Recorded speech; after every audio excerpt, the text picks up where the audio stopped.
You're listening to the REITE Club podcast, where the focus is all about helping you grow your real estate investment portfolio and live the life you want to live. Come grow with us and join our community at thereiteclub.com. And now your hosts, Sarah Larby and Alfonso Salemi. We started out in St. Catharines, which is very difficult, so I think that's made it easier for us because everywhere else just seems easy to us. But it really is, once you get the system down, I got to be honest, it's not rocket science. It's just building the system, how to do this. But again, to answer your question, I think that's surprising to me is how difficult each city can make these projects, or how easy they can make these projects for. And especially when they want real estate investment, like Welland welcomed it. They said, please, right? And it's really transformed the city. In the last year and a half, I've seen the values go up 150,000 on a bungalow, which is just incredible, right? Yeah, absolutely. Where I've seen St. Catharines actually become less valuable than Welland, even though it's a gorgeous little city with right on the highway access. So that's where I come with that. Yeah, one of the things too, I will say, as you're saying that, and just in terms of like upping the value, is it's always a little bit tricky because a lot of those investors will just refinance and keep it, right? So it doesn't actually click in some actual like comparable ARVs. So you're kind of, in a way with Welland as an example, like even though a lot of investors are doing really well, there's no sales, so, like to the extent. No one's selling. No one's selling. So we've seen, it's just amazing. We're actually seeing people purchase them for close to ARV as a duplex, and they still have to put in the construction, which is, I saw one 2 weeks ago, just quick numbers. The highest we've ever seen is 510 as a refi duplex, and people are now buying bungalows before duplexing for 480, which is just incredible. You want your money out of those deals, not in them. Yes, I figured that one would make you panic inside. Oh my God. Well, clearly not one of my students or my deals. But, sometimes people from Toronto go and like look at Welland and they're like, oh my God, I could buy like an entire house for like $500,000. Like, why not? And, and then they kind of just do it without. I see that a lot. It seems like the people from Toronto that come from $1.2 million shoe boxes see what they can buy out here for $500,000 and just jump on it, even though the numbers don't quite make sense. That's why it's important to look at after repair values and subtract your quote from your contractor and holding costs, and then you got to add your profit in there, and that's your purchase price, right? And if it doesn't make sense, this is why you got to be objective as an investor, right? If it doesn't make sense, you move on, another one will come. Yeah, and that's how we started, right? It's an emotional. It's not an emotional purchase, right? We're talking about the numbers. If John's going to tell you it doesn't matter what you're buying the house for, he knows what his renovation costs are going to be, right? More or less, and that's where you increase revenue, decrease expenses, and that's how you can maximize those profits. So and make sure you account for all the coffees. Bring by the construction crew lots of coffees. They like that. So make sure you put that into the budget, right? It'll certainly help. John, question for you. Like when somebody's doing a conversion, how long should they estimate that it's going to take once permits are in hand? Because obviously all the cities are going to be longer or shorter.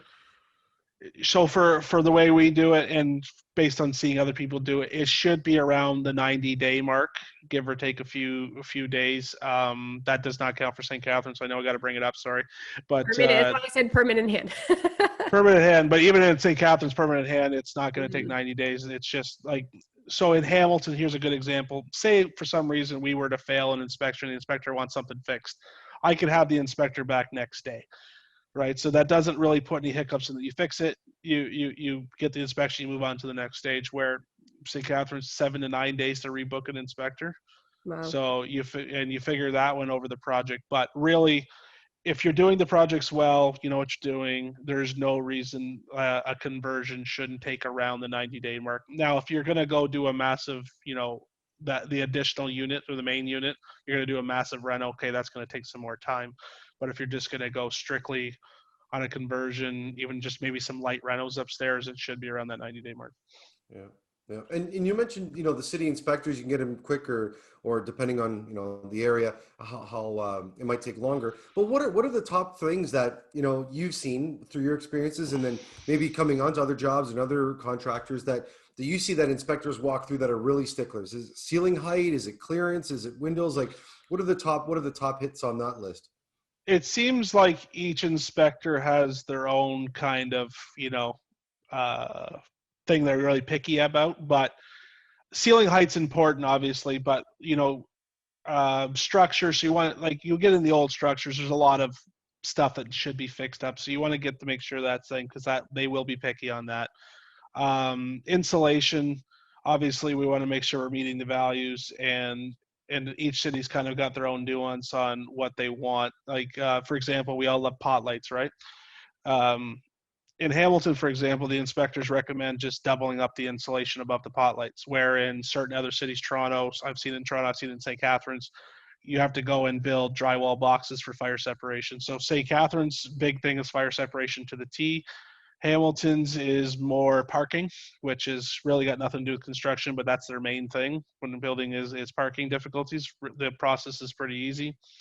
Welland, I've had one inspector be really picky about insulation, and then some inspectors are legally blind. I'm just joking, but it's we're all going to go to Welland. It sounds awesome. Yeah, I know. In Brantford, we had a plumbing inspector that was kind of picky and wanted things done a certain way, and pressure balanced, all that stuff. So to pick out one is difficult. I am saying this because we have so much experience. I probably go back in my early days when we started first doing them. I'm sure we had a lot more challenges that I don't remember. But if you're working with somebody that's done a few of these things, at least it's on the drawings. Build it to the drawings. The inspectors are going to be happy, right? Windows are always a major issue because you have to meet the windows. You have to have that egress. You have to have, for example, Hamilton has adopted a rule for years that if you had direct access outside, so it was just one staircase, it wasn't common, you didn't need an egress window because it was direct access outside. That was the way the rule was written.